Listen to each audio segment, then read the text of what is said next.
Look at you, Connor.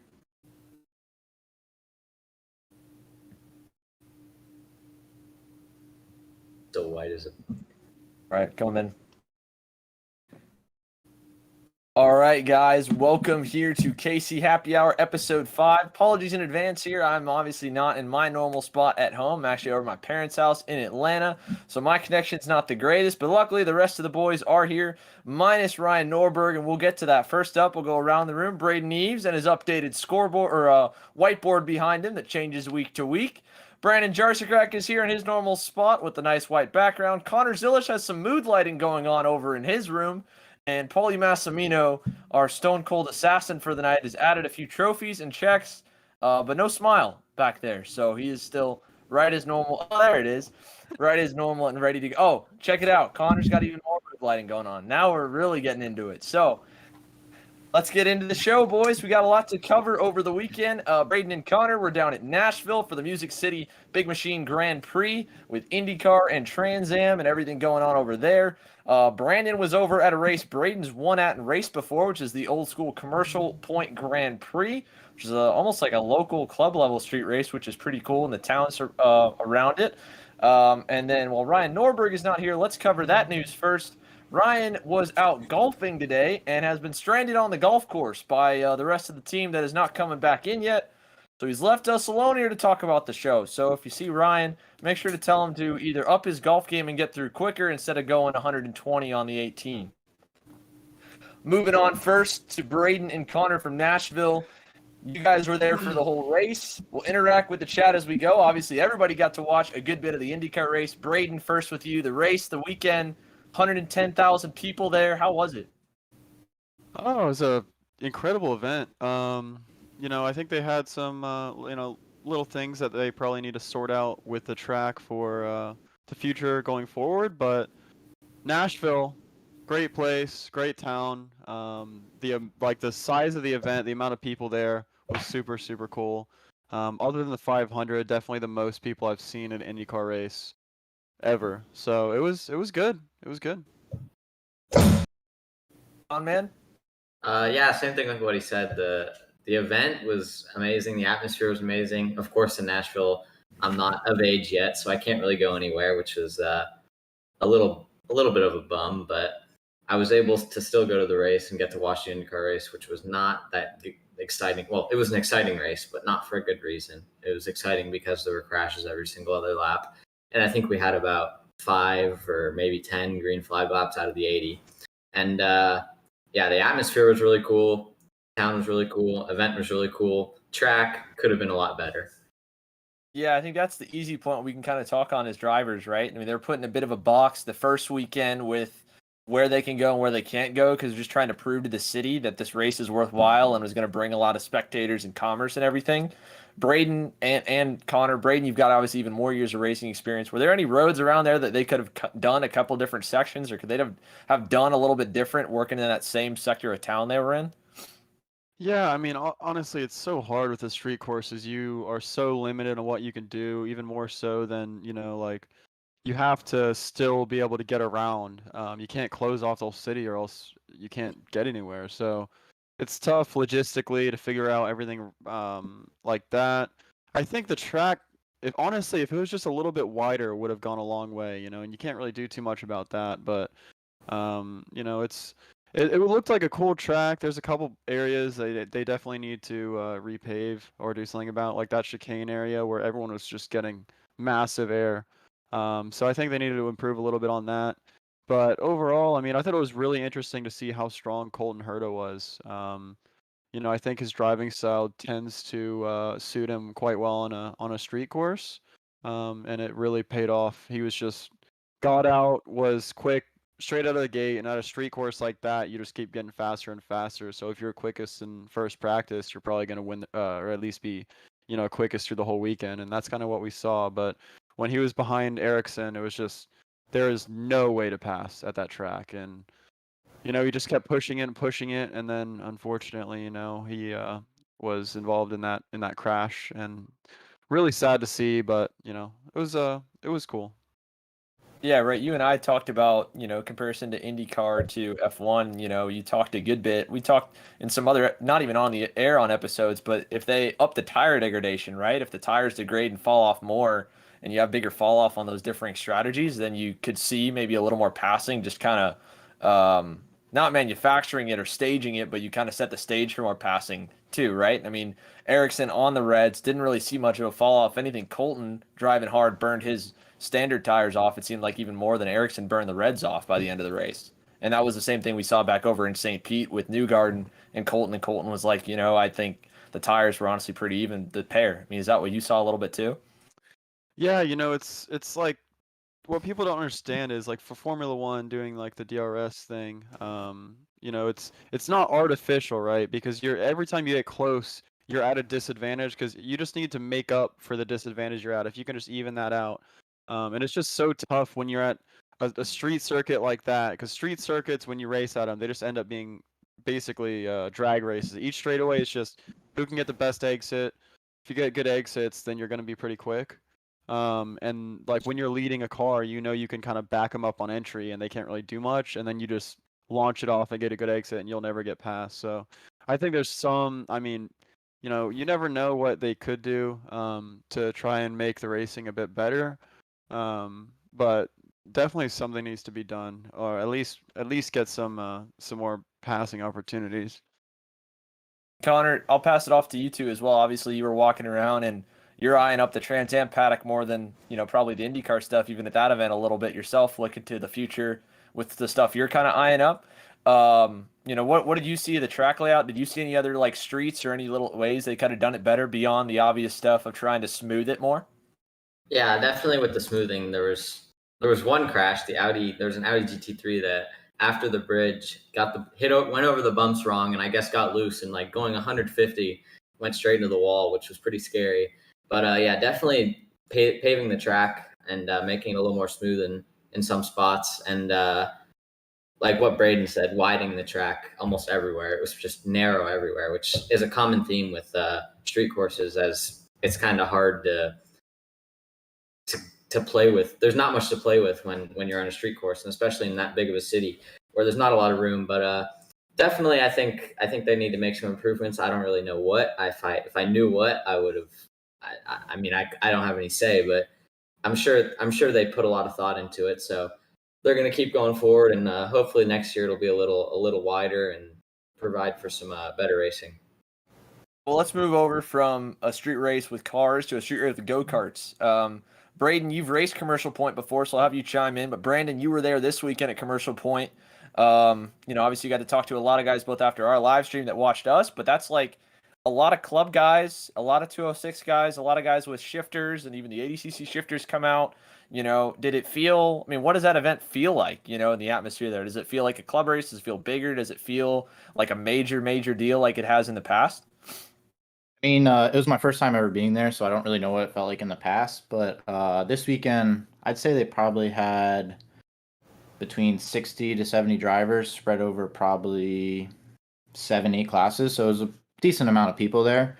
But like you said, it's a lot of people from mainly the Ohio area. You didn't really see a lot of people coming from other parts of the country like we see at some of our big national races. But it was mainly just like a really fun event. They had a bunch of stuff going on in the town every night. They had a car show one night, concerts. They had one bar there that everyone was playing cornhole at. So it was just kind of like a big party with a race going on around the town. Pretty cool. What was the spectator turnout like? Did it feel like Rock Island or some of the other bigger street races you've been to? Yeah, there was definitely a big spectator turnout because you could tell because they were only selling pit passes for like the people that were involved in the pit area. And it was hard for me to see because you would have to cross the track and go to the other side of town to see where like everyone was hanging out at. But from like the GoPro videos that you saw, there was like 3 rows deep of people. I'd say there was probably anywhere between 500 to 700 people just there spectating. That's pretty good for a street race. Yeah. Braden, I don't know if the rules were there, and Brandon can confirm this. Back when you raced it, you were able to run tire warmers. It was like full open tire, right? The last year you ran with X30 or Leopard, I guess. Yeah. So if anyone knows my dad, he definitely likes to experiment with anything he can do to get an advantage. But yeah, I've raced Commercial Point quite a few times. Like growing up, that was like, when I was in Kid Car or Cadet, that was like our version of like SummerNats. Everyone looked forward to that. It was like our little Monaco event. And it was always super, super cool. Always lots of fans, really cool atmosphere. It's usually a lot of fun. I haven't been in a couple years. Would have liked to go if I wasn't down in Nashville this weekend. Actually, my first karting tuner / coach was there racing, which was really good to see. He got back into a go-kart for the first Ross time. was there? Yeah, Ross was racing. And that was the first time he's raced in probably 7 or almost 10 years now, probably. So it was really cool to see him racing. That's pretty awesome. Let's give a shout out here too. Eric Fagan won in 206 medium and heavy.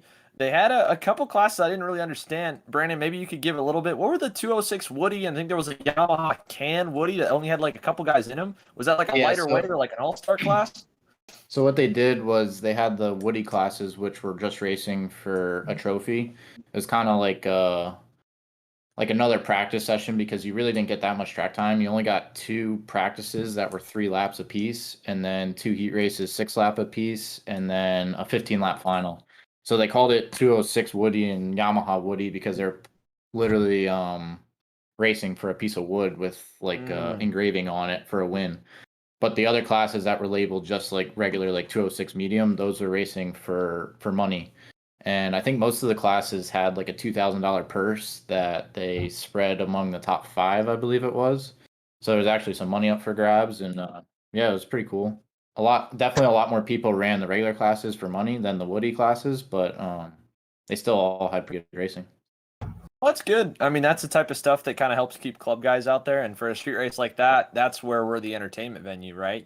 So if they're going to pull 500 or 700 eyeballs, you got to put some money up to bring some guys out. That's what Rock Island's trying to do. So that's pretty cool. Along with Fagan, Quinn won one of the Woody classes in 206. Ayrton Grimm won in 206 Junior over Addison Ionello. So shout out to them. Cody Beck, I think he might be on the entry list for SummerNats. He was the only bigger name, or at least national guy, it looked like in shifter. Yeah, that was the only shifter guy that I really recognized. Yeah, so cool to see him. Good luck to him. The shifter classes look good. In fact, we've got the whole SummerNats entry list coming up after the break. So we'll close the book on Commercial Point. Paulie, I see you trying to smile down there. Are you getting a lot of text still here of people asking you to smile more? No, I was reading through the comments. You look like the Joker, man. I was grinning too. Smiling as hard as you can. Oh my God. Well, we'll give these guys some more to talk about because all 4 of these guys, along with myself, will be in Newcastle, Indiana here. We've got a big announcement from Will Power Kart and MPG Motorsports after the break. We'll go through the whole SummerNats entry list, at least as what it was back this morning. The entries still go in until midnight tonight. Again, all that. Stick with us here. KC Happy Hour rolls on. The SummerNats entry list and everything else here with the boys right after the break. KC Happy Hour is presented by Precision Performance Karting. PPK is the exclusive South Florida dealer for Coyote Motorsports kart racing chassis and Coyote's newest distributor. However, owner John Seglem and Coyote Motorsports' relationship spans across numerous decades in the sport, meaning that you've got years of winning expertise at your service. PPK offers trackside support at all of the CKNA South Division events, the CKNA Majors, such as the Spring Nationals and the Grand Nationals, the Sunshine State Karting Challenge, and a number of club races in the Southeast. PPK also has an impressive driver roster at these events, racking up multiple wins and podiums in 2021 with longtime Coyote Motorsports driver Chris Carroll and KC Happy Hour's own Paulie Massimino and Brandon Jarsakrak. If you're looking to get on the same race-winning equipment as these drivers, from the Coyote Motorsports chassis to the Odenthal motor mounts and Greyhound racing seats, Precision Performance Karting has you covered. Check out Precision Performance Karting on Facebook and Instagram or email them at ppkartingfl@gmail.com. So our program at RPG is primarily based around driver development. We like to be able to get the families and kids early in the year and build them a specific program based around driver training. We use these national races like the SKUSA Pro Tour, the USPKS as their proving grounds. We work, we train, we run regional races, we train at our local track, we train at the customer's local track. From 10 to 20 years old, we can teach them what we believe are the good habits and get rid of their bad habits, and we can do that over time. This has been the most successful way that we've found that works really well for our program, and we plan to keep continuing that way. If you're ready to take your racing career to the next level, check out rollisonpg.com for more information. That's www.rollisonpg.com. Welcome to Ohio Kart Parts, the Midwest's largest Burrell Art racing go-kart dealer. We carry Burrell Art, Daniel Ricciardo, Charles Leclerc, and Robert Kubica branded go-karts, as well as parts from names you trust. Chassis components from Freeline, engines from IAME, Briggs & Stratton, and soon-to-be Tillotson, electronics from AIM Technologies, MG Tires, Tika Axles, seating from Tillett, Arai Helmets, and 3/10 Race Products. Visit us online at www.ohiokartparts.com, at our facility in Lorain, Ohio, or at the local track on race weekends. If we don't have it, call us at 440-628-CART. That's 5278, and we will do what we can to help you out.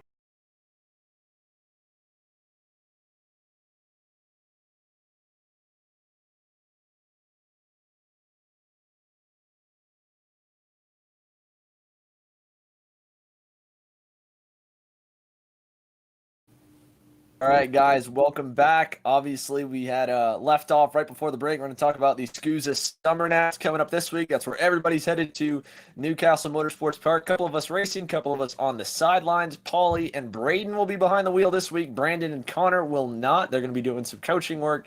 Brandon will be doing some tuning. We've got the entry list. We've got some big updates. First of all, right after the break, many of you who tuned into the KC broadcast, you saw local privateer Dalton Haynes getting after it at GoPro for the IAME Grand Nationals. He is going to be racing again this week, was able to put a deal together. He's going to be joining Braden under the MPG Motorsports Will Power Kart banner. They're going to have a double entry there on the X30 Junior side. Elliot Cox has moved up to X30 Junior to join Max Garcia for a double threat there as well. And then team leader Chase Jones is going to be running KA Senior. Just got the update there. We weren't sure he's going to be locked into KA, so they've got all the way through. Braden, you talked to Dalton a little bit. You hadn't really, I don't think you'd met the kid right before last week. No, yeah. So we were chatting a little bit. I can't remember if it was the KA shootout or if it was the rental cart shootout. But yeah, we were talking a little bit. Super nice guy. Definitely, proved himself quite well at this last weekend. So he's gonna be looking to do more of the same at Newcastle. It's good. It's good to have a teammate. It always helps a lot. Like last year, I had Arius there, and having the two go-karts to try different things on helps a lot. So it's good that we have a teammate. But yeah, I think it'll be a good time. That adds to the entry list. The entry list is actually looking pretty good. I was a little bit worried that we're going to have some summer burnout, and that would kind of turn the entries down a little bit. All in all, it's not too bad, and I think that just goes to show the West Coast guys, since they didn't run a lot of them didn't run USPKS, Road America. Obviously, a lot of them were out west at the Sunrise Shootout at Cal Speed on the same weekend as the IAME Grand Nationals. Still, we're kind of waiting and saving up their stuff. So while we've got some East Coast guys like Brandon and Connor and a few more in KA and X30, I'm sure that we're being like, all right, we've run two big races in about a 4-week span. We don't want to do another one here 2 weeks later. The entry list still looks pretty good. The X30 senior class is already going to be at 31, adding in Dalton Haynes, and actually at least it will go to 30, I think, with Dalton added on. So that'll put them right at the number, because SKUSA has the minimum where you have to hit a 30 entry count to get the prize money. And X30 Senior almost always hits it. It's going to hit it this time, so they'll have $2,500 to win each day. X30 Junior is close. They're at 26 or 27. This was of this morning, so there may be some more that join in.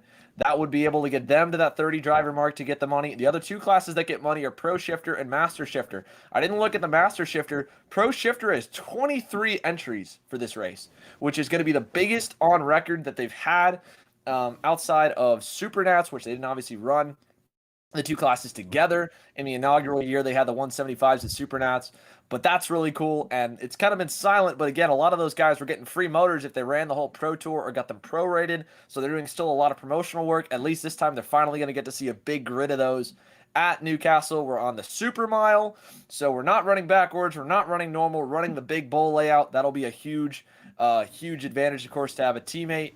And at least, in Brandon and Braden's case, you guys ran in senior there. Paulie, did you run the super mile, or were you running KA that year in was it 19? I was running K, I believe. I ran it last year though, did they do the Super Mile last year? Yeah, the last first- year, the last first year the race. first Oh, that's right. weekend was First weekend we did. Right, so you That got was- one that was weekend on it. super These guys fast. have two. Yeah, that's right. So super mile here. This one we're not going backwards with it. We've got the entry list here. A couple big names we'll go over, and then we'll kind of everybody dive in. Trey Brown's back. That guy's going to be looking for redemption. That's another guy who works really, really hard. And a big shout out to Trey. He's got a lot of guys watching here. Obviously, Paulie and Connor, you guys are buddies with him as well. Guy works really, really, really hard to get to race go-karts, and he's racing just the Pro Tour and SummerNats this year, super fast. And he'll be looking for redemption because he nearly probably would have been in contention to win if not been able to win, I think, on Sunday at Utah if it weren't for Ryan getting into him and knocking him out of the way. And that was honestly one of the big events that I wish we had in camera and we didn't. Tyler Wettengale is going to move up. That'll be his second big X30 Pro event. In terms of the other big names, Oliver Hodgson will be there. He's been hot and cold this year. I think, they're starting to kind of figure stuff out because every time he gets to the end of the weekend, he seems to be okay. But hopefully the comp cart guys can get him rolling. The RPG crew is obviously going to be there. Obviously, Braden will be fast. Dante Yu finally got through at Utah, got himself a podium. John Burke's been hot and cold, but he had a good run at Newcastle at USPKS. So it's still a strong field, just obviously a lot more West Coast or different weight through it. And then the other classes too. KA seniors at 40 as of this morning. They're probably a little bit higher now. KA junior was at 30. Mini was at 30. Micro was at 25. I mean, all in all, it's decent. It's not bad. It's not a massive SummerNats, but those guys are still riding a decent wave going in. So going to you, Braden, at least looking at the X30 list, or at least the numbers overall, right? You've run the Super Mile. What are your thoughts going into this? Is it going to feel, you think, at least like a good big SummerNats event like we normally see? Yeah, I mean, for me, SummerNats is always one of my favorite events, just because it's Newcastle. It's definitely not as big as it used to be, but it's still always SKUSA Pro Tour. They still have that kind of prestige that it's always had since the SuperNats really put SKUSA to the top in North America. But yeah, it'll be good. I'm looking forward to it. Love Newcastle. I think we should be a bit better than we were at Mooresville, and yeah, not much more than that. Yeah, should be good. Brandon, you're working this one, so you're going to see a lot more X30 junior races. Are you going to miss that Super Mile layout at all, or are you happy to not be running the big ski jump? I mean, the Super Mile was definitely cool. It was fun to drive. It was not very fun on the motors and the chassis and stuff because of hitting the curb at the bottom of it. But yeah, like you said, I'm gonna be working for Jake Walker like I have at all the Pro Tour races this year. I think he's running double duty, but I think I'll just be on the X30 cart, so I'll see a lot of X30 junior racing. But yeah, looking at the entries, it's cool to see that basically every class has right around the 30 mark. Good to see that it'll be sort of big SummerNats, but kind of along with what Braden said, it's definitely not as big as it used to be when we used to get like 60 carts in X30 senior. But like you said, it's still going to be a good event. Like SKUSA always has a good SummerNats event at Newcastle, and hopefully the racing will be good. I Yeah, do hopefully, wish I do wish, I have to say, that they were running the track backwards like we did last year. I thought that was my favorite layout that Newcastle has. So wish it was backwards, but we have to do what we can with what they're giving us. So What about a backward ski jump? I think Yeah, that backwards would be ski gnarly. jump would be fun. That would be gnarly. You'd I be don't know. flying into that bowl. That'd be cool. Yeah. pretty sick. I'd be curious to see how the carts go up. Well, I mean, we run up the hill normally when we go off the scales over there, so it probably wouldn't be bad. But it'd be weird. I think it would be safer, right? Because I mean, we had wrecks at the bottom of the ski jump. If you have like a bad session, go to the back, you don't know what you're going into. At least coming out of it going backwards, you'd have a big wide oval. So like if anyone wrecks there, they're probably going off to the side. Yeah, I remember last year, I think one of the races I started near the back, I think because I had a DNF in the pre-final, and going into the ski jump on the first lap was definitely scary because you had no idea what was on the other side of it. Yeah, it was sketch. I was back then too, so yeah. Yeah. Oh, I mean, Braden's I think is the only one out of all of us that's actually had like really, really good races. They're coming from the back, and you actually didn't go to the back at all that weekend, did you? Outside of the final, you got wrecked on one of the finals. Did you have any bad pre-finals? No, that was honestly probably my best ever. Well, it was 2 events, but my best ever 2 events in karting. That was, I would say, the most. I don't know if I would say dominant. I would say close to that. I was pretty much top 3 in every session. So, everything was rolling. That was my first race in the Will Power Kart, and I didn't really have any idea what to expect. And up until that point, I really didn't think that the KR was all that great. And then I was extremely surprised when I drove it with how good it was. So I was, and with Kart Sport as well, Eric Jones. Obviously, the team is disbanded now, but Eric Jones was so good at what he does, and I was super impressed with the team and Allison Racing, and just everything was working out well. So, yeah, no, it's definitely challenging to come from the back though. Like, there's just so many straightaways and so much drafting that like everyone just kind of gets draft locked, and you end up just kind of going through the line, really. Connor, we got a lot of questions. Everyone thinks you're gaming. Are you actually gaming right now? Here, I'll show you my screen. Yeah, I'm gaming. I'm gaming, everyone. It's going good. Let's give you a chance here to talk, Paulie. Talking about the Super Mile, talking about the layout, the entries. This will be your second weekend with RPM. At least going to, are you going into this one now where you feel like you know those guys better? Does it feel kind of like home yet?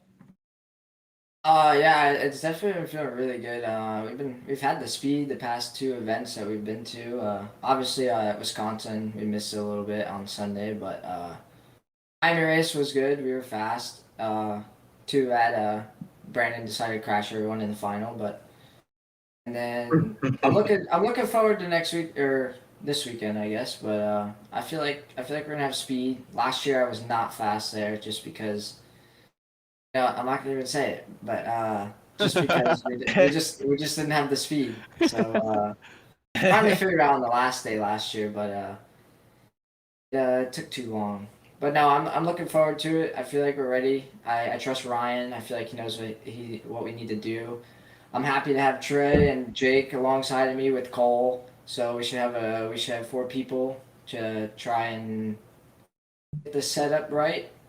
Sucks having to race Trey now because I know how good he is with data, and he's been working really hard, and it's gonna suck to race him. I don't know who's doing data now, but Jagger. I figure we have Jagger on it and one other guy. That's what they had over at Utah. So Jake's racing for sure. I didn't know if Jake was going to be in. Yeah, Jake will be there. He'll probably be quick. I know Trey will be quick because he's been putting in a lot of time off the scenes, and he's been working really hard. So he'll be fast. Yeah, would be cool. So you guys have a big one then. So moving, let's see. Let's move over from that. We have a couple viewer questions here. I don't know if any of us have enough experience to really talk really well. All right, Brandon would maybe be the best one. We got a Facebook question here. This is from Jim Henry. Jim wants to know, he's got keeping costs in mind, newer team starting out, Briggs Cadet. Want to know how often are you guys doing a valve job or tune up on the motor, like to change up, slash the valves or set them? Did Corey take care of most of that when you were working with him? No idea? Yeah, no idea. I never took care of the Briggs motors. I have no idea. Be honest, Jim. Go until she blows. most of those guys are doing, honestly, lashing the valves probably once a season, usually over the off season. I mean, you'll set them, you may check them. That's like a standard thing. I think a lot of the top guys will do is check. In terms of doing a full, change out on them or doing any bit of like carburetor rebuilds or stuff, a lot of those Briggs guys will run them for a long time before they mess with them. I know personally, like changing the oil every couple days, they'll change them maybe every race day. And you'll check your valves and set them each day. But in terms of like changing them out and doing a tune-up on that, you could probably run it for a good while. Until you start losing power with those things, they're so indestructible, I think you're probably fine. Question about the flag over my left shoulder. This is just an art painting. I'm in my little I figured we were going to get a question about that. This is just my little sister. She's just, artsy and wanted to paint a rainbow. It's not a rainbow like LGBTQ flag. It's just a painting from school. So anyway, Let's go over to the YouTube chat. I know we've got a lot of comments coming in there and questions coming in there. Let's see. So Massimo Sanchez Lara asked, he's also asked a couple questions about us on the X30 classes in general, and we didn't really get to a lot of them last week. And he was asking kind of the future of the X30 classes and what they look like in the States. My first answer with that, I think if you want them to see, the classes continue to grow, you've got to have payouts for it, because the thing is the KA classes are 80% of the speed. And while the X30 class numbers, like we've talked about, have gotten smaller, the top of the class hasn't gotten any easier. So all the top guys are still running it. And while the payouts are nice and they make it possible to bring guys and lure guys like Braden back, even though he's racing on the IndyCar ladder to go and do go-karts for fun and make it worthwhile, if those payouts don't go to like 10th, or at least to 5th, you've got to think a payout's going to, if there's a payout to the top 3, that's going to lure in about the top 5 or 8 guys to run, because they all think they can get top 3 optimistically. And so if you have guys in 20th, they're not going to think that they show up on a random weekend and can run up front. So they're going to look at it at just a raw cost. And a raw cost to run 80% as fast costs half as much right now with KA. With the tires being, you run almost half as many sets. The motors can go twice as long between engine services, and it's obviously not as competitive of a field in most cases where the depth of field isn't there, right? You're not racing guys that are spending high dollars and are at the top of their game and driving really, really well. So if you want to see the classes continue to flourish there, it needs to be a little better. As for SummerNats in general, to get it back to prime entries, I think the big thing is that race hasn't changed. We're at the same racetrack for the last 7 years. Since 2015, we've raced at Newcastle Motorsports Park. Last couple times, we've run different layouts, and that changes up stuff a little bit. The unfortunate part is right now there's not a great alternative in the Midwest for SKUSA to end on. So if they go anywhere else, they're jumping the shark that a series like USPKS could come in, and then they could be the only big race at Newcastle, which is a track that has a massive club, massive following, and they could overtake them. So from a market share deal, everybody's scared to leave Newcastle. But from a driver's side, too, it's a catch-22 because some guys are starting to get bored of running the same race over and over again, as cool as it is. And that's just to go on the entries all across the board. The entry fee's up a little bit for sure. But good point there. I don't know if anyone else has anything else they'd like to add on what they thought would bring the SummerNats entries up, just in general, because they're all about net even from where we've been in years past. The other thing, too, is we're running almost double the races for a proper national season from when we started 7 years ago. So like we were talking about this before at the beginning of the entry list and coming back from the break, we're seeing guys maybe get burnt out and start to cherry pick a little bit from a 15 or 16 race schedule, just as you're seeing here in this, right? Brandon and Connor, if there were only 6 big races to run and they hadn't raced in a month and a half, they'd be here. But both guys ran 2 weeks ago. Braden didn't run USPKS Road America. Granted, he had a conflict. He's running this and GoPro. Paulie's going to be the only one out of all of us who's going to run all 3. So I don't know if you guys have any more comments. To me, that's what I see and have heard mostly around. Paulie? Yeah, definitely. I think. Brandon? Go ahead, Paulie. I definitely think it's a. Go ahead, Paulie. Say go and then you start talking. So I don't know. It's like me and Brandon in turn 5. Paulie, I wanted you to talk. All right. That's why I was trying to hand it off. So pretty much, I don't think X30 is coming back to the way it used to be at all. I think mostly everybody's just going to start shifting over to KA. I personally, I think KA is more fun than X30. Every time I race KA, I always have way more fun than racing X30. I just race X30 because I don't really know why, because I guess there's money involved, but I definitely enjoy KA more than X30, but so I don't really see X30 coming back because you have the top like 8 guys that are at every race, and they're just going to keep running up there, and people that are wanting to try and get the X30, they know they have no shot, so there's not really a point for them to blow all that money when they can run, like you said, run KA for cheaper. Yeah. As far as the reason on why the entries aren't so high at Newcastle and all that, I think it's actually. Say it, Paulie. Say it. Nobody Say it, cares. Paulie. Tom isn't We'll watching. save you. We'll save you from that, Paulie. We'll pass it on here. We don't have to talk to get you into a bad spot. But I mean, yeah, the KA stuff's close in speed, And like it's really hard to break the top 8, and now we're running more than ever. You know, you haven't seen a whole lot of guys really jump in. I think there's a few that are starting to get close to cracking it, but Brandon, what do you think? You were starting to talk there right before we cut you off.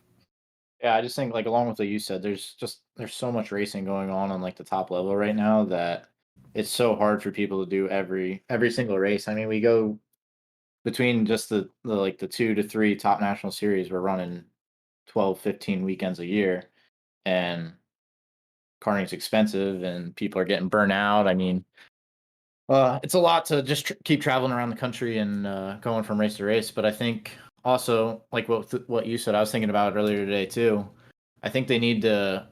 I mean, I love the big payouts to like the top 3, but I think they definitely got to take some of that payout and spread it throughout like the top 10. So at least like the people running 10th get at least like a set of tires back worth of money or something like that to keep them incentive to keep racing. Because right now you finish 10th, and I mean, you don't really have an incentive to come back because like what Paulie was trying to say, I think, is it's hard to it takes a lot of work to be at the front of the X30 field, and it takes a lot of money to be at the front of the X30 field because you got to put in all that work. Where as a KA, you can kind of not do quite as much testing and still be able to run inside that top 5 and have a good time.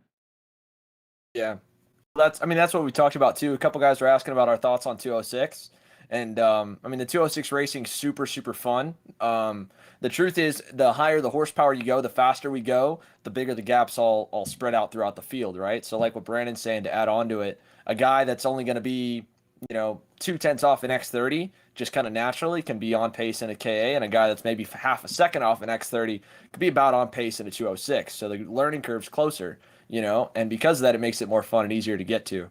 Like you said, I think the biggest way that we get that pro class to be easier to get to is you start paying out a little deeper and incentivize it more. And if you walk out of the weekend with the same amount of money in your pocket to run 10th in X30 as it does to finish 15th or 10th or even probably 8th or 5th in KA. If you walk out of the weekend with the same amount of money to finish 10th in X30 that you would have finished P5 in KA, I think you're going to have a great ladder system. Because the other thing we have to worry about is money in racing. If anything that we've learned over the last few years, from spec racing to open racing to whatever, money always gets spent. The top guys always find ways to spend it. We're lucky right now that the top guys are focused on the X30 classes and a few of the big money guys are focused on shifter. If everything were to go into KA, the beauty of what makes KA so good falls apart. And the same thing if everybody dropped down to 206, if you have guys that are super, super powerful teams with the money behind them to really find every nook and cranny to go faster and driver develop in 206 racing, that 206 racing is not going to be as easy to climb the mountain on. And so it makes a great progression as it is. I think the teams need to do a better job, and some do an all right job of kind of also looking for the Dalton Hayneses in KA classes and maybe plucking them and giving them a shot in X30 or giving them time to develop, because that's where you'll find your next super talents, and to help them out. So that way a kid like Haynes doesn't have to blow his whole budget, which is basically what he did as a tryout at GoPro on a single one-off weekend. Because if you talk to that family, that's what they did essentially. This is a great conversation. Sorry, keep going. And I feel like we've gotten a little bit off topic, but I just wanted to add on to like what we can do to get like the numbers for SKUSA dipping a little bit. And I feel like there's a lot of people that will say a lot of stuff, but at the end of the day, we've seen the sport of karting through. I mean, I feel like I've been in it for a long time, and back in the day, it was WKA versus USPKS, and WKA would be a big one year, and then the next year that would tank, and USPKS would be big. And I just feel like people always it's like a grass is greener thing. Like they'll do one series and then they'll be like, this and that, and this is bullshit, this and that. So they'll go to the other series, and then it just flows back and forth, and it always, racing, nobody likes to lose. So if they lose, they want to say, they want to blame people, they want to do this, that, and they're always going to take their money to the next guy, thinking that the grass is greener, like I'm saying. Yeah, I mean that's true, and that's what's happened. The pendulum swung pretty quickly the last few years. So it's always valid reasons, but racers definitely can be their own worst enemy that drops series numbers down, and that's what's kind of leveled us a little bit. We'll bring it back with more on this conversation. We'll talk to the boys a little bit about what they would think for a 2022 SKUSA Pro Tour schedule, and answer any more of the questions you guys got, asking if we're going to be making West Coast appearances, which we are, and a few more conversations and topics. So as we go to commercial, guys, stick with us. One more commercial break. We'll take a few more of your questions, talk about a few more things when we come back here right after this on KC Happy Hour. I'm Billy Vincent, owner of MPG Motorsports. What we do at MPG is we try to keep it a nice, fun family atmosphere, try to combine sort of the bigger things and of the bigger teams and the professionalism down with sort of some of the fun sort of family-oriented atmosphere. We try to not only develop drivers, but also the parents and the families for just in knowledge in general in motorsports. It all starts in karting. What we try to do is try to help the drivers, the moms, the dads understand the sport of motorsports in general, not just karting, but what it takes to get all the way up through. Whether you end up wanting to be a driver or a mechanic or an engineer, you know, we can help you with that, and that's what we're here for. If you're interested in joining us at MPG, our home base is at Whiteland Raceway Park in Indianapolis, and you can contact us at info@willpowerkart.com, and one of our great people will reach out to you, and we'll try to put the best program together. I'm Alex Speed, the team principal here at Speed Concepts Racing. We have an elite karting program. We really focus on giving the drivers the tools they have to take to the next level. We don't really want to, it's important to win racing and go karting, but really give the kids the tools they need to hopefully become professional racing drivers. We're on the OTK Red Speed Kart. We have our own in-house motor program with Speed Lab. We do really competitive in the national races, but again, our main focus is really giving the kids, the tools they have, looking at data, looking at video to really give them arsenal to go on to car racing and hopefully be successful. Check us out on Facebook at facebook.com/speedconceptsracing or email us at speedconceptsracing@gmail.com.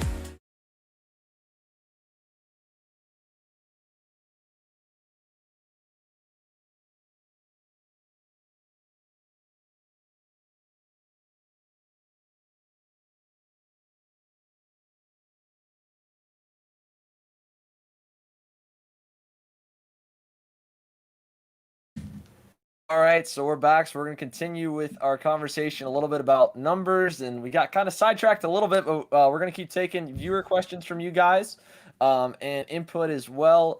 We did have a question about Kart Chaser coming to the West Coast and the drivers coming to the West Coast.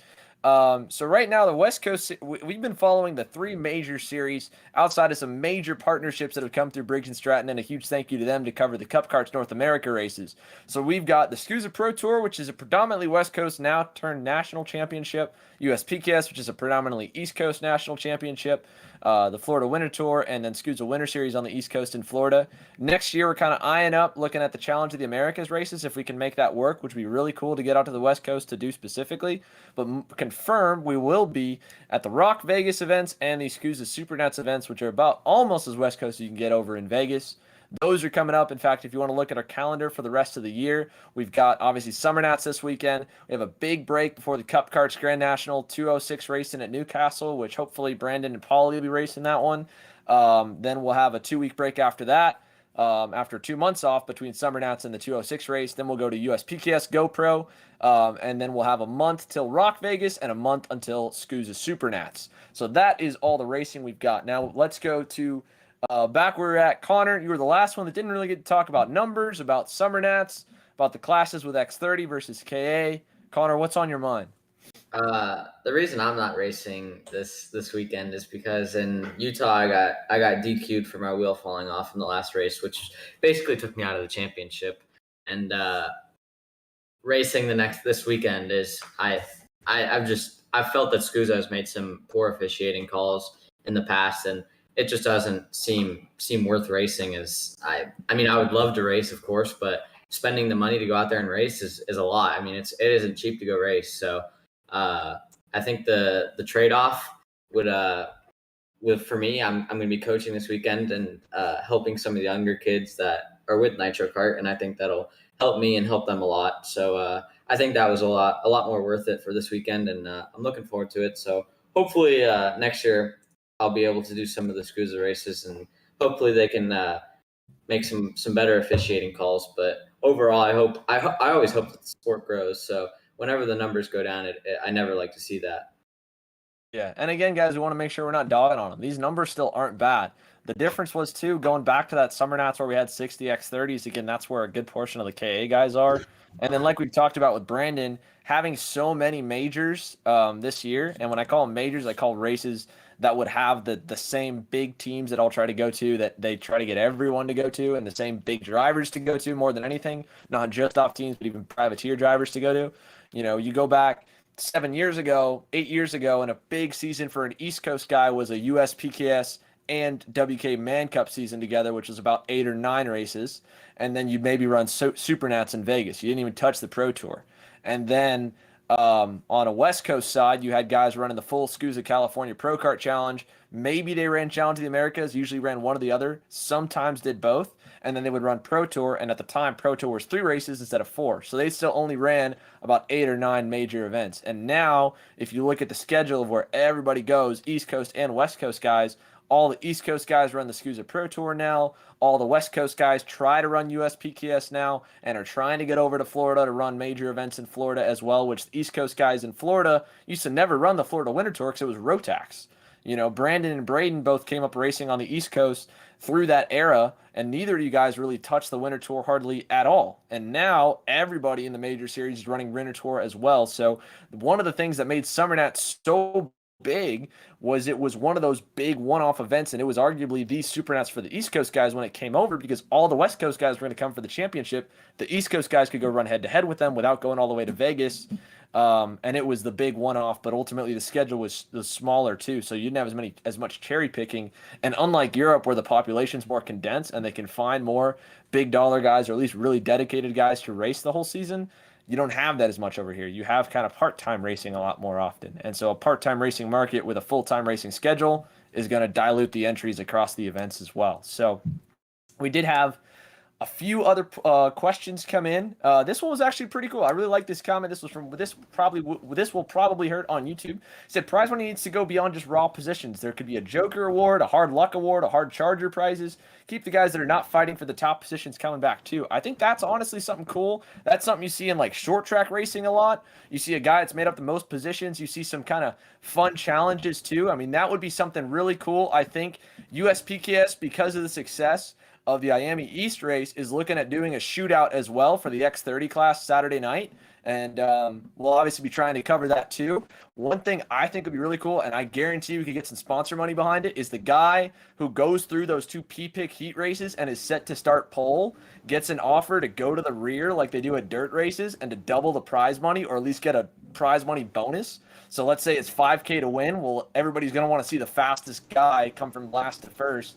And if he does, give him $7,500 or give him $10,000. Stuff like that would be cool. But on a regular point, hard charger award would be cool too, because then if you do wreck out, I mean, there'd be guys that would try and maybe game it for a set of tires, but they have that stuff in other racing too. I think that's an interesting way to kind of spread the purse money a little bit, so you get more guys than just the top 8 coming back in the pro class. Yeah, I like that. Like, I always enjoy watching dirt racing, and even at Millbridge, they have that where if you go to the back after, I mean, if you make the A main at Millbridge, you get money, which is something that you don't see in karting. I mean, 20 plus people getting money for making the main is something that'll keep bringing people back, and I think that's something that karting could really use, is paying out to the top 15. I mean, if you're racing, you should not be expecting to make money. So the winner should not need to get 5 or 7 or 10 grand. I mean, it's nice, of course, when you are the one that wins, but only one person can be the winner. So I think it'd be a little better and more fair to the people spending the money to go race, and they know they're not going to win, so they're just going there to compete. And when they finish 10th and don't get anything, it's a little rough. So yeah, definitely paying further back, or doing some fast time award, or they used to have a fast time award at Rock, and I mean that was cool to see, or a hard charger award or something like that. It would change for sure how we'd have to look at the events too, because in the events for the dirt racing side, I mean, those guys they're not looking at trying to get their entry dollar maximized per laps. And so if we're going to try and get money from purse, then that needs to come from somewhere. And it's not necessarily just going to come from outside sponsorship. It's going to come from us putting on a show. It'll come from shootout type events, you know? The shootout race where we drew in all those viewers and we literally entertained. At the end of the day, that's what pro racing is.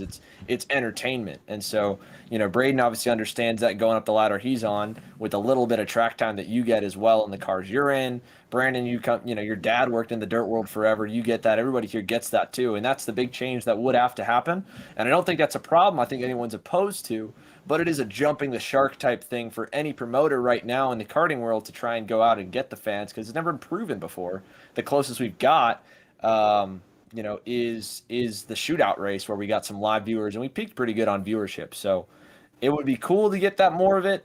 It would mean obviously the events would have to get structured differently, and we're probably not going to see 4 days of track time and a super long Saturday with long pre-finals and long heats. You'd see for an event like that, similar to a dirt race, we'd have kind of rack 'em up heat races and then maybe a half decent feature. What about an ideal 2022 Pro Tour calendar? What do you guys think for that? Let's roll on it here. I'll start with that and I'll go first. So let's say, you know, you've got to go out. I think you've got to go central to kick off the Pro Tour this time around. I don't think you can keep kicking it off at NOLA, because I think everybody's seen the NOLA track start to deteriorate a little bit. Dallas Karting Complex has been talking about trying to make some expansions, and that race per class was the biggest Pro Tour race in history. There have been bigger Pro Tour total entry counts in the past, but there has been nothing per class that had a higher class average, I think, than that single Pro Tour event when it was the Spring Nationals way back when. And if you go in the winter, Dallas is still going to be okay. It's not going to be unbearable, but it's not going to be super cold either. And if you don't want to go to Dallas, or if you think the track's not there, which right now the track's in rough shape, but they are looking at doing some major renovations and a full-on repave with 2 different layouts, that would be a cool way to do the year. If you don't go there, I think you go Houston. Then I think you go out west. And unfortunately, SKUSA is not on the best of terms with Grand Junction Motor Speedway in Colorado, but if they were, Colorado Karting Tour has been pulling over 100+ entries for their regional championship and pulls major numbers. There was a race last year that had 40 KA seniors at the Colorado Karting Tour at Grand Junction. So if you go out there, you don't have to have the East Coast guys go all the way out to the West Coast, but you make your West Coast round, that middle round, right? I think you pull a lot of people out there. I think you still do really good. I think Colorado comes out in droves. I think the Californians go out there, and I think because it's something new, if you do it on spring break week, the highest, because not all the spring breaks are the same, you do it on spring break week where the East Coast guys can try and make that as a one-off trip for the year. I think you do okay. And then when you go to SummerNats, if you don't want to go to Newcastle, if the guys with Sean Bailiff and his crew at the Motorsports Country Club of Cincinnati do the renovations they're planning on, turn that place from a 3/4 mile to a 1.1 mile racetrack, the size of Newcastle, put in a couple new buildings like they're planning to over the winter,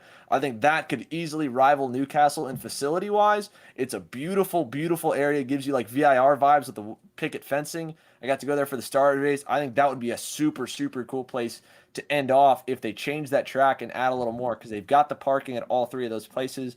Grand Junction's hosted Pro Tours before. And if you don't want to go Dallas with the new renovations, I think you go to Speed Sports Racing Park in Houston, because Texas right now is pulling 200 for their regional series. And that would be huge, huge, huge for that state. And I think it'd get even bigger. But that would be my ideal Pro Tour. And then you go wherever you want to in Vegas, and you go out SuperNats, and then arguably you got 2 East races with the Texas, and then you have Ohio, and you got 2 West races with your Grand Junction, Colorado, because Utah really isn't that far west for the West Coast teams, and then you end over in Vegas with it. So, Brandon, I think you've got a lot of experience, a lot of racetracks. Braden, you got a lot of experience. I'll pass it to you guys, give Connor and Paulie some more time to think.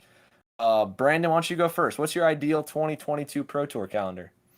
I definitely think, like you said, the first race definitely has to go to somewhere in Texas. I'm not really familiar with any of the Texas tracks. I've never actually been down there, but I think there's such a big market, like you said, that you look at all their I think it's called the Texas Sprint Series or something like that. You look at all their car counts, and they always have like KAs are through the roof and everything like that. So they always have good car counts down there. I've heard a lot of good things about Speed Sports, so I think that'd be a good start. And then I was actually thinking, before you even said anything about the Grand Junction place, it's been a track that I've never been able to go to, and it looks really fun. I think that'd be a good middle stop. And then as far as SummerNats, I mean, Newcastle is obviously, I think, one of the best facilities we have on the East Coast, the Northeast type area. But I think maybe you could end it off at Pittsburgh. They have a big parking lot to fit everyone. It's a really nice track. I mean, you can do different. You could almost run that place backwards. It'd be cool to do something a little different. I think Pittsburgh would be a good ending place. Yeah, I think Pittsburgh is a good pick. I think if I had to make the schedule, I would go Winter Nats, Orlando. I would go Spring Nats at either Phoenix or somewhere in Texas. Speed Sports. I've never driven there, but from Cool what track. I've seen, looks really Cool cool. track. So I would say Phoenix or Speed Sports for Spring Nats, and I would say Summer Nats, 100% goes to Pittsburgh. The only problem with that though is that's kind of stepping on like USPKS's toes because it's more of a East Coast series then, because we don't really, unless we go to Phoenix, then we don't go to the West Coast at all, which I think is fine. But I think SKUSA's got to try and definitely stay on the West Coast a little bit more. Yeah, It's tough for their Cali guys because California's got a big market. A lot of their guys are more SoCal than NorCal, and they don't really have like a major track. Sonoma's cool, but it's a haul. I mean, Brandon, you did it. You know, I mean, that's a haul to get East Coast guys out there. That'd have to be a rotating like every 3 years. Maybe you throw Sonoma in. But let's just throw that to the wind. Let's say, you want to go where the regions are at least big. Throw out the USPKS kind of invisible barrier of the trying to not tread too far. That's a solid one. Connor, what do you got? You posed the question. What's your 2022 Pro Tour calendar that you would come back and run 3 races for? Yeah, the first thing I have to say is the West Coast definitely lacks good tracks. I mean, Phoenix is pretty good. I've heard some good things about Pat's Acres. Cal Speed, I don't really like Cal Speed. There's Pat's Acres. Pat's Acres is a cool track. You can't knock Pat's, all right? Pat's got some picturesque stuff. And hey, here's the thing: those Pat's Acres guys that work really, really hard, the whole Egger family that run that place, they do a really, really good job. And those are super passionate go-karters. So don't be knocking on those guys. The problem is they're just so far out of the way. And the Northwest region, that's like uncharted territory. That's like the last frontier when it comes to like karting, because it changes, and those guys like reject any organization telling them like what to do, like what tire to run, what engine to run, whatever. The ice like. SKUSA took over and they wanted to switch them, I think, onto the Avinco tire and instantly got pushed back. And then the whole series fell apart right after Raleigh sold it. So those guys, that's a tough region to go into. But Pat's Acres is a super cool track. They just had that California Rock Challenge out there, which is a pretty decent turnout. And it's a beautiful racetrack with the forest all around. So I won't knock it. I think that's a cool place. All right. But there's not a lot. How about this, okay? All right. How about we go to Canada for Summer Nats? This I like. That'd be tough. Mosport, this I like. It That is would be far away very though. tough. Or maybe we recreate the old Little Monaco. Everyone has seen that, right? That is scary. I don't know why you just came away from a scary street race. Brandon was at the scary street race. That race is scary. I'm good. Absolutely Not a pro tour race at a No, street I think race we've like learned that. No, our I'm good. lesson on street racing with Pro Tour, and that is not to be rocked with. All right, I'm gonna go back to my picks. I'm gonna say Speed Sports for Winter Nats. Spring Nats, I don't know. I'll probably either go Phoenix or Pat's Acres, and definitely Pit Race for Summer Nats. Pit Race is just like the best track in North America. Race is good. Paulie, what do you got? I'm definitely gonna have to agree with everyone with Speed Sports for the first one. I haven't been there, but everyone says it's pretty good. That's been there, so I'll take their word for it. Spring Nats, I actually like NOLA, so I'd keep that up there. But I also I've been to Phoenix once, and it was a pretty cool track, so it'd be cool to go back there again. I was on the top cart, so I was already at a disadvantage, but Just throw them in the ground. Up and right and off. then for Summer Nats, I would definitely agree with Pittsburgh. I haven't been to Pittsburgh in a long time, and that is my favorite track still. So I definitely like to see it there. All of I'm us surprised. Pittsburgh. I can't believe we haven't gone to Pittsburgh like on a national series for a long time, because that's definitely one of the. After they put all the work into it, it's definitely one of those prestigious, I think, tracks in the Northeast. That turn 2, the downhill banked and the off I don't think camber. I don't think I've been to that track since So cool. 2016. Yeah, Yeah, we haven't I gone think there. that was like the last time USPKS ran there was 2015 or 2016. It was like No, the we We last ran time there up. in WK. Me and We ran there Brandon in crashed into each other. 2017. Yeah. Probably. Yeah, I think yeah, I remember Brandon went on top of you, right? Into 3 or into 4. Yeah, And also- You were trying to block also- him. a little bit of a left hand down going in there when he was, I mean, arguably alongside of me. Arguably. Also, Winter Nats, or not Winter Nats, but Winter Series needs to get away from Homestead. Oh yeah, I was gonna say that too. They need to get out of They Homestead. need to get out of Homestead. I maybe one round. I hate the track. 1 round I could deal with, but 2 rounds there or 4 rounds, I guess I should say. 4 rounds there is a joke. Well, I think that's also why they're losing people, because like a lot of people break their ribs there and they don't want to go back there. And if you have both events, if people don't want to race the first one, they're definitely not going to race the second one. Or if you have them both at the same place and someone's on the championship, they're not going to come back to destroy another go kart. Yeah, Isn't there talks of changing up the layout there? No, They they should get out of there. Oh, they've Maybe you been, worked there. What do you got to say? they've been looking at it. Yeah, I did work there for 3 years at Homestead. First of all, I got to say, Paulie and Connor are just obviously terrible drivers. I got around there when I tested fine.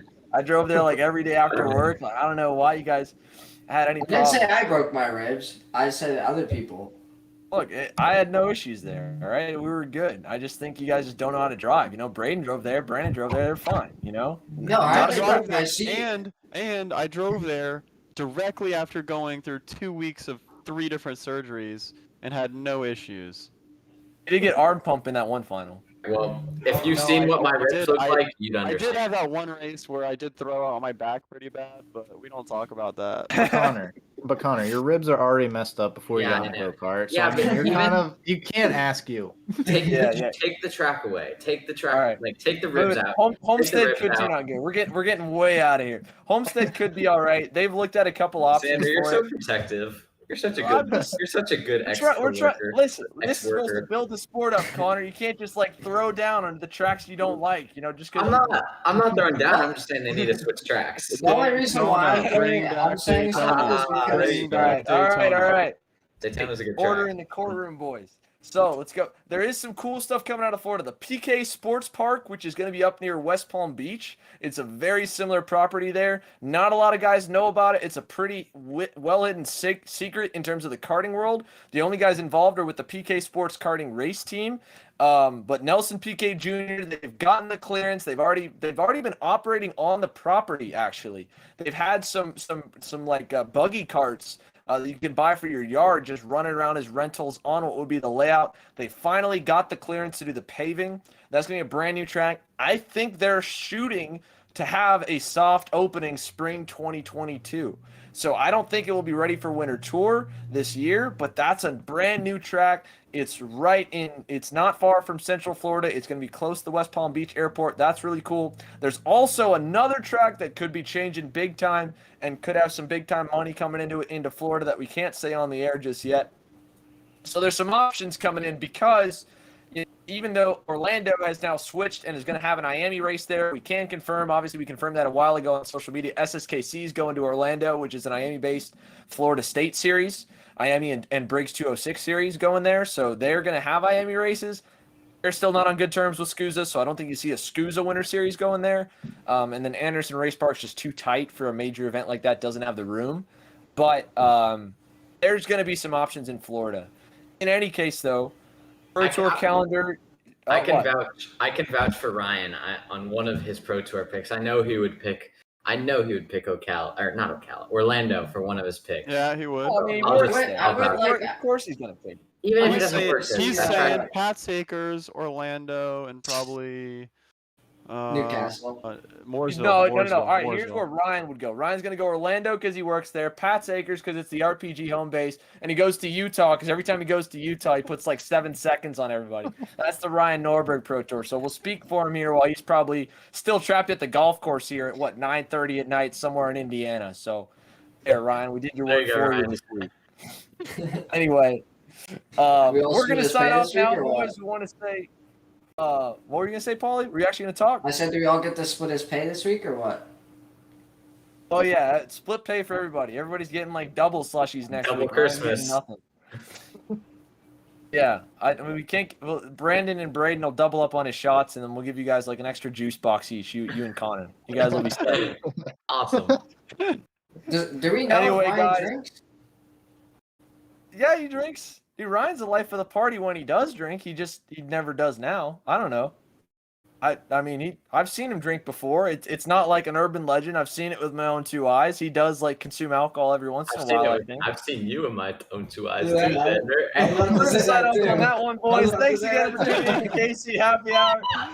We'll be back again next week, hopefully at 8 o'clock if everyone gets here on time. And if you see Ryan Norberg at the racetrack or on social media, tell him he needs to get off the golf course and get onto the show. Again, all 6 of us will be back. Thank you guys for tuning in. We will see you next week.